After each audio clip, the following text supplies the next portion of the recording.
आपको आज यह समझना होगा कि यह महाकुंभ वाकई 144 वर्षों के बाद आया है, और यह 144 वर्षों की जो थ्योरी है इस महाकुंभ को लेकर, यह आखिर आई कहां से, इसकी शुरुआत कैसे हुई। तो याद कीजिए 31 दिसंबर 2024 को उत्तर प्रदेश के मुख्यमंत्री योगी आदित्यनाथ ने प्रयागराज में खुद यह बयान दिया था कि इस बार महाकुंभ का दुर्लभ संयोग 144 वर्षों के बाद बना है। इसके बाद उत्तर प्रदेश के मुख्यमंत्री कार्यालय, अलग अलग मंत्रालय और महाकुंभ के आधिकारिक सोशल मीडिया हैंडल से भी बिल्कुल यही जानकारी दी गई 144 वर्ष वाली। कुंभ 4 प्रकार के होते हैं और वो हैं कुंभ, अर्धकुंभ, पूर्ण कुंभ और महाकुंभ। इनमें कुंभ का आयोजन हर 4 साल में एक बार होता है, अर्धकुंभ का 6 साल में एक बार होता है और पूर्ण कुंभ का 12 वर्ष में एक बार, और महाकुंभ का आयोजन 144 वर्षों में एक बार होता है। ये स्क्रीन पर आप देख सकते हैं कि कुंभ कितने प्रकार के होते हैं। सरकार का कहना है कि इस बार प्रयागराज में महाकुंभ का ही आयोजन हुआ है और यह वही महाकुंभ है जो 144 वर्षों में एक बार आता है। हालांकि इस दावे को लेकर विवाद भी है। विवाद क्या है? अलग अलग सरकारी दस्तावेजों में, सरकारों के विज्ञापनों में, पुस्तकों में और अलग अलग लेखों में यह बताया जा चुका है कि वर्ष 2013 में, वर्ष 2001 में, वर्ष 1989 में भी 144 वर्षों के बाद महाकुंभ का आयोजन हो चुका है।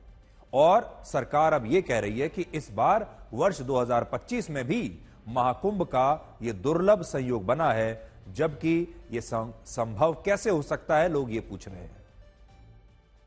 तो पूर्ण कुंभ 12 वर्ष में इसलिए एक बार आता है क्योंकि जुपिटर यानी बृहस्पति ग्रह को सूर्य का एक चक्कर लगाने में लगभग 12 वर्ष लगते हैं। लेकिन जब ये 12 वर्ष के 12 पूर्ण कुंभ 144 वर्षों में पूरे होते हैं तो इस योग पर महाकुंभ का आयोजन होता है और यह महाकुंभ 144 वर्षों से पहले आ नहीं सकता। आज सवाल यह है कि जो महाकुंभ 144 वर्षों से पहले आ नहीं सकता, उस महाकुंभ का आयोजन वर्ष 1977 में भी हो चुका है, 1989 में भी हो चुका है, 2001 में, फिर 2013 में और इस बार 2025 में कैसे हुआ? क्या ये सारे ही महाकुंभ थे? इसका सीधा सा मतलब यह है कि इनमें से एक कुंभ महाकुंभ था और बाकी के कुंभ पूर्ण कुंभ थे, या यह भी हो सकता है कि ये सारे ही कुंभ पूर्ण कुंभ थे जिन्हें सरकारों ने महाकुंभ बनाकर, महाकुंभ बताकर देश के लोगों के सामने पेश किया। अब यहां बड़ा सवाल यह है कि पूर्ण कुंभ और महाकुंभ के बीच इतना कंफ्यूजन क्यों है और महाकुंभ की गणना को लेकर स्पष्टता क्यों नहीं है। पूर्ण कुंभ का वैज्ञानिक आधार यह है कि जब जुपिटर यानी बृहस्पति ग्रह लगभग 12 वर्षों में सूर्य का एक चक्कर पूरा करता है, तब इस संयोग में पूर्ण कुंभ का आयोजन होता है 12 वर्षों में एक बार। लेकिन 144 वर्षों के महाकुंभ की थ्योरी यह है कि जब 12 वर्ष के 12 पूर्ण कुंभ पूरे होंगे तब एक महाकुंभ होगा। अब यहां पर चुनौती यह है कि आखिर यह कैसे पता चलेगा कि कब 12 पूर्ण कुंभ पूरे हो चुके हैं और कब असली महाकुंभ का आयोजन करना सही होगा।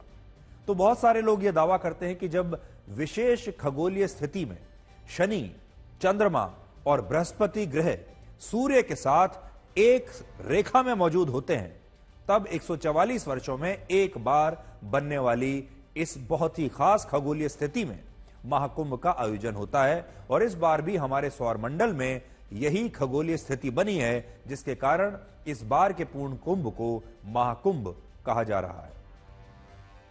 अब इसका पौराणिक आधार यह है कि इन्हीं चारों ग्रह, उपग्रह और सूर्य ने अमृत कलश को राक्षसों से प्राप्त करने में मदद की थी। इनमें चंद्र देवता को अमृत कलश की रक्षा करने की जिम्मेदारी दी गई थी, सूर्य देवता को अमृत कलश को टूटने से बचाना था, देवगुरु बृहस्पति को राक्षसों को रोकने की जिम्मेदारी दी गई और शनि देवता को कौवे का रूप धारण करके, कौवे का रूप धारण करने वाले जयंत की निगरानी करनी थी ताकि वो कलश से सारा अमृत खुद ना पी जाए।